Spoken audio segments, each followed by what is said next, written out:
নমস্কার। আমার এই পেজে আপনারা তারাপীঠ সম্বন্ধে অনেক কিছু জানতে পেরেছেন। এর আগের রিলে আমি তারাপীঠ সম্পর্কে আপনাদের অনেক কিছু জানিয়েছি। এইবারে যেহেতু শ্রাবণ মাস আসছে, তাই এবারে আমরা শ্রাবণ মাসে ভগবান শিবকে নিয়ে আপনাদের আলোচনা করব। আমরা ভগবান শিবের মূর্তি বা মন্দির আমাদের ভারতবর্ষে বা ভারতবর্ষের বাইরে প্রচুর আছে, তার অনেক মাহাত্ম্য আছে। কিন্তু আমরা আপনাদের যেটা দেখাবো বা যার সম্বন্ধে জানাবো সেটা হচ্ছে জ্যোতির্লিঙ্গ। এই জ্যোতির্লিঙ্গ ভারতবর্ষে 12টি আছে।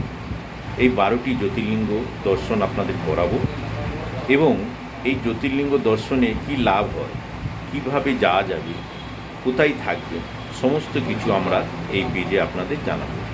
তাই বন্ধুরা, আপনাদের কাছে রিকোয়েস্ট, আপনারা আমাকে সাবস্ক্রাইব করুন এবং সমর্থন করুন, যাতে আমি আপনাদের এই জ্যোতির্লিঙ্গ দর্শনগুলো করাতে পারি এবং আপনারা এই সম্বন্ধে জানতে পারেন। তাই আসুন, এর পরের আমি আপনাদের এই জ্যোতির্লিঙ্গ সম্বন্ধে জানাবো যে কীভাবে আপনারা সেই জ্যোতির্লিঙ্গগুলো দর্শন করবেন এবং যাবেন এবং সেখানে যাওয়ার ফলাফল কী আছে, কোন জ্যোতির্লিঙ্গ দর্শনে কী লাভ হয়, সেগুলো আমরা আমাদের এই পেজে আপনাদের জানাবো।